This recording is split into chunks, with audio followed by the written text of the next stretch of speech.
Go. Comrade. What's up, comrades? Welcome back to another video. Today we're going to be talking about the...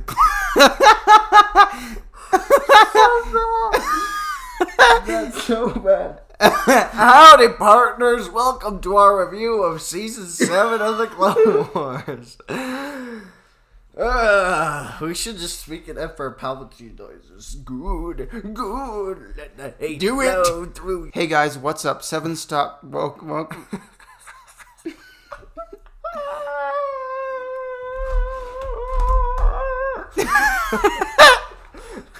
This is so bad.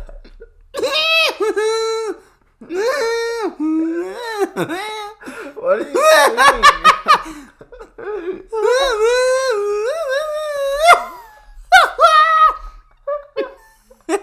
This is so awful. I feel like we're back in the Yum Yum Gaming Club days. Don't end it. We must push on.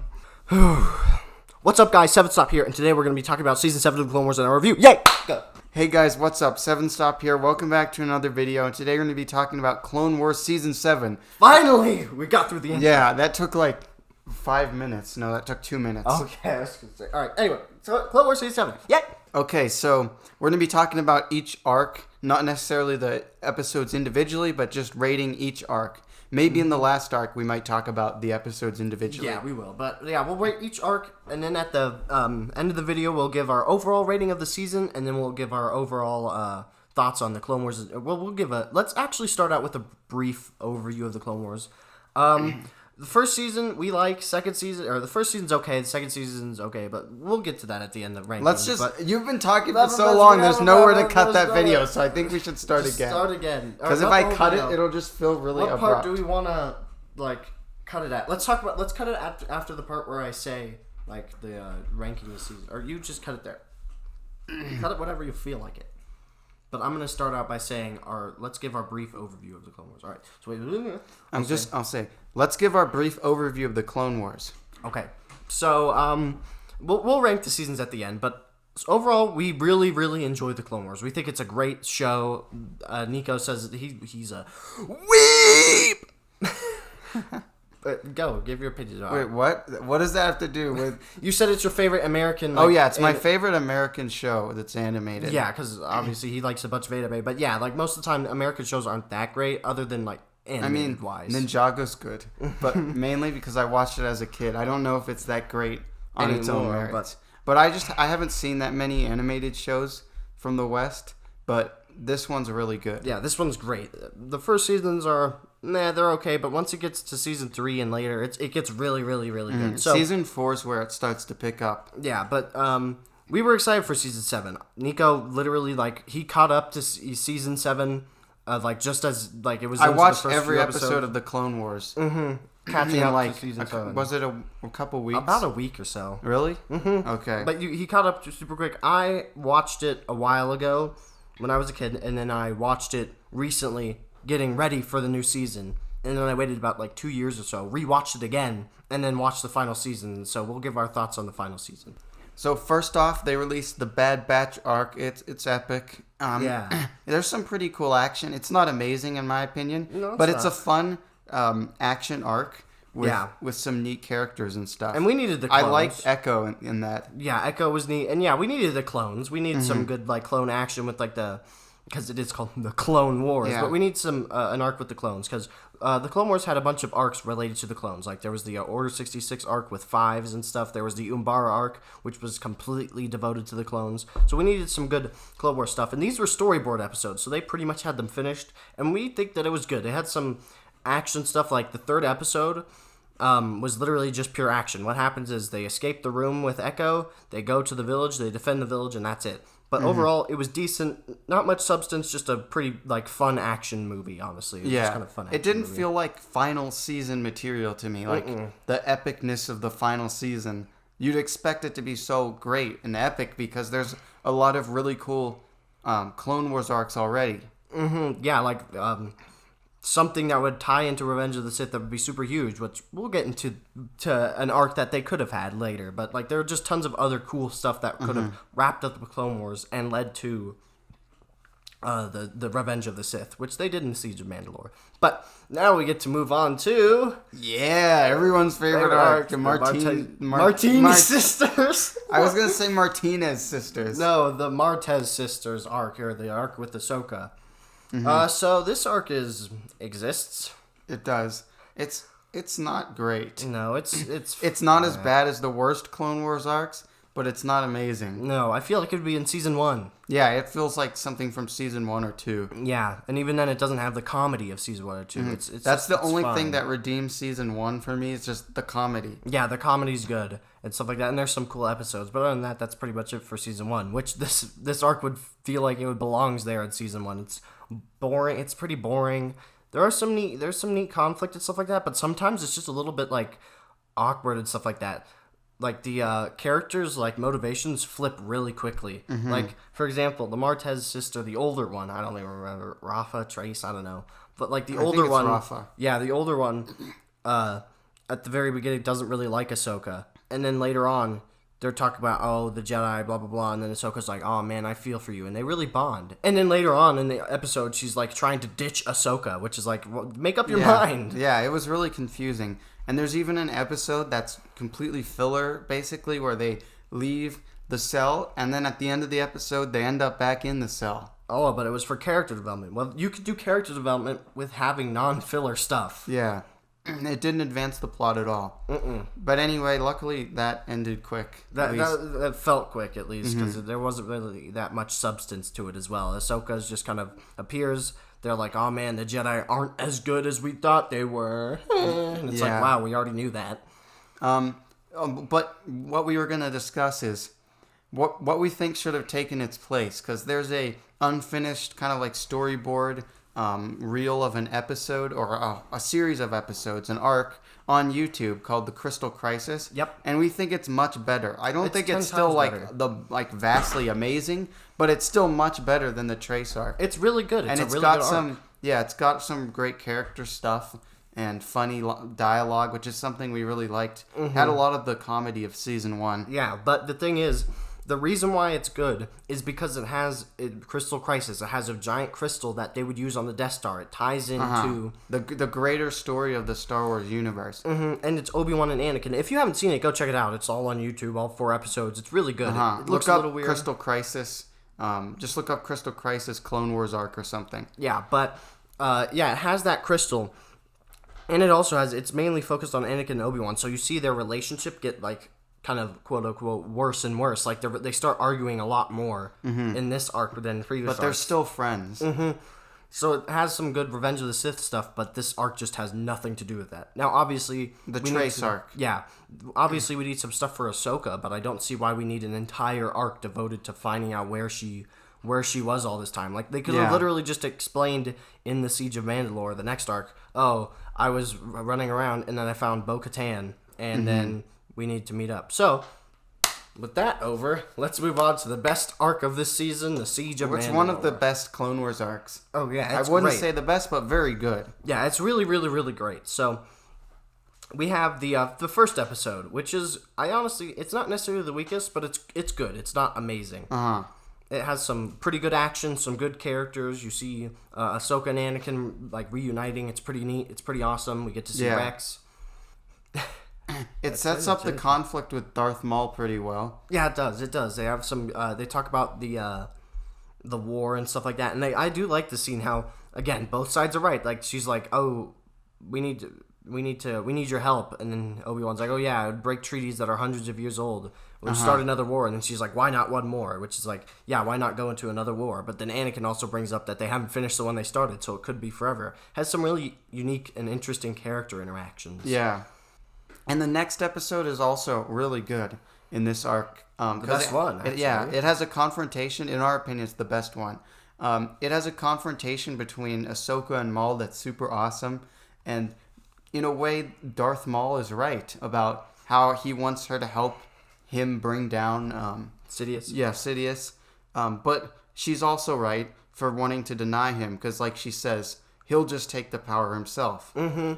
Yeah, they're both right, and also has some fantastic lines and stuff like that. Like Maul and Ahsoka's relationship well, quote unquote relationship, but their character interactions are awesome. Like every time that we see Darth Maul, he has some really good lines and stuff like that. And keep in mind, they basically had no interaction before this point, so they really developed this from the spot, or from zero. Yeah, this was like new territory. They didn't have the previous characters like most of these arcs. They had like Ahsoka, so they knew where they could take Ahsoka somewhere. They had Rex in the Bad Batch; they could take her somewhere, but in this, Ahsoka and Maul have to start from ground zero, and it's really, really great. Maul has some fantastic lines. Yeah, Maul tries to convince her to help him take down Sidious, although I'm not sure why he thinks that'll work, because Savage couldn't take down Sidious. Well, Ahsoka's better. Yeah, she's better. But anyway, he wants her to help him take down Sidious, but she doesn't want to. Yeah, and Anakin. That's what makes her not want to join him, because she wanted to join him at first. She understood his point, but then he said he wants to take down Anakin, and she can't palate that. No, and so there's a super awesome fight in this episode between her and Maul. It looks amazing. They used mocap. That fight's really cool, and then at the end he gets captured. Yeah, and he has some great lines and stuff like that. Leading to the next episode, which is also excellent. So yeah, this one was shattered. This one was the Order 66 finally comes to fruition, and this episode was like, it was really good at piling up the dread. Like the music for the entire first like 10 minutes or so is just completely like eerie music. You know what's about to come, and it's like you're so nervous about what's gonna happen and stuff. And it's really great how they prepare you for it, because you know it's gonna happen, and they keep dropping hints that lead to it, and then you hear that scene with Anakin and Palpatine says his really poor line from Revenge of the Sith, unlimited power. But like that scene plays, like you hear the audio from that, and then some time passes and Ahsoka turns around to go back to see the captain, but all the clones have received Order 66. And then Rex, there's this great moment when Rex is about to kill Ahsoka and he's crying. And he can't do it. His hands are shaking. And he talks about fives and how she has to find fives and stuff like that. Which, yes, fives didn't die for nothing. Yeah, fives didn't die for nothing. Yeah, there's this great scene, and it plays the song Anakin's Dark Deeds, which is a great song, by the way, or a great piece of music. I don't know, but it's a really good song, and they play that, and it's super, super emotional. And so she goes and lets Maul out, and then tries to find a way to save Rex. And so when me and Nico watched this episode together, and we honestly felt it ended super quickly. But it was just the same length as other episodes. It's because they're so good. These episodes go by quickly. Yeah. And at the end, of course, they have to set up Rebels, but it's still good when she removes the chip from Rex. And that's the moment when you know Fives didn't die for nothing. Yeah. Because he saved Rex. But essentially. And then, there's that scene with Darth Maul just kind of walking down the hallway destroying the clones, which was neat. They tried to pull a Darth Vader scene. Yeah. It was cool and stuff like that. But, yeah, this episode ended, it felt like it was quick, but it was still excellent. So moving on to the final episode. This episode is good. There's some really good moments, but I'm not sure if it's as good as the last two episodes. No. There's just because they kind of like try to bait Ahsoka's death, even though we know she lives, to go on to Rebels. Same with Rex. Yeah. But it's still good. There's cool action, and I really like the scene where Ahsoka takes off Rex's helmet and he's crying. That part's great, and Ahsoka won't kill him and stuff like that. But my biggest issue with the episode, and I'm pretty sure our biggest issue with the episode was that it just was like the first like 20 minutes, or not 20 minutes, but the first 15 minutes was just completely devoted to finishing up this arc, and then the last chunk was like, okay, we got to finish the Clone Wars. Yeah. So like the first 50 minutes is just honestly just mainly pure action. They're just trying to survive Maul escapes. And like again, they try to bait that, oh, maybe Ahsoka's gonna stop Maul, but obviously Rebels is there, so you're like, okay, whatever, I don't really care. I know he's gonna escape. What's gonna happen? I'm pretty sure these episodes were made before Rebels. But nope, these weren't. These really were from scratch. Okay. Yep. But there was that, and so after they escape, and again, the final like 10 minutes or however long it was is awesome. Like I wish the entire episode was devoted to this. And there's a amazing part at the end when Ahsoka looks out at all the clone troopers' helmets and places her lightsaber there, and then Darth Vader finds it in the last scene. And it's a great shot and stuff like that. Like, it's Darth Vader picks it up, looks up to the sky, sees that bird from Rebels and stuff, but, like, you don't know if he feels remorse or not, but you could actually see his eye. If you look really closely in the helmet, you could see his eye, and it's not, like, yellow or whatever, but, like, you don't know if he has remorse or not. But the thing is, this is really good scene to show that Palpatine actually, he took away everything. Padme's gone, Ahsoka's gone and stuff like that. He lost everything, so he's now just this like hatred. He was kind of tricked machine. Into becoming this. And so I'm guessing in that moment, it's like he reflects on what's happened to him. But then he quickly dismisses it as Vader takes over and he walks away. Yeah. And then there's another great shot that I'm sure you've seen. If you're a fan of Clone Wars, I'm sure you've seen, you know about it, and like tons of people made their profile pictures this. But the shot where Vader's walking away from the clone helmet, which is really, really powerful because it represents three things, or at least mainly two of them. It represents Darth Vader's turn to the dark side and how he's walking away from Ahsoka, because it's it's a clone helmet painted like Ahsoka's pattern. But it like represents him turning away and finally walking away from Ahsoka. And it also represents him walking away from the clones, and it also represents the ending of the Clone Wars. Like, this clone helmet is the last clone helmet. Vader's shadow figure reflection disappears, and then it ends. Which is, like, again, beautiful. I just wish this entire episode was that, instead of like quickly, okay, we gotta finish the finish this arc, and then boom, we have to finally tie in Clone Wars. Yeah. Oh yeah, set up Rebels, woo, Yay. Rebels, yeah. So how do we think these arcs compare to like the rest of the Clone Wars? We don't think the last arc is as good as the best arcs of Clone Wars, but it's still great. And the second arc, it's probably down there with some of the lowest. Yeah, it's down there. And then the first arc, it's kind of in the middle. Yeah, it's in the middle. It has like I feel like it'd be this arc feel like it would be in season 3. Just a fun random arc that they would throw in there that would be like I would enjoy, but move on. Enjoyable action arc, but it doesn't really do anything for me. And of course the Trace arc, everyone's talked about that. Yeah. And this last arc, which is really good, up there with some of the best Clone Wars arcs. Yeah. What's our ranking of the best Clone Wars arc? For me, it's probably Umbara.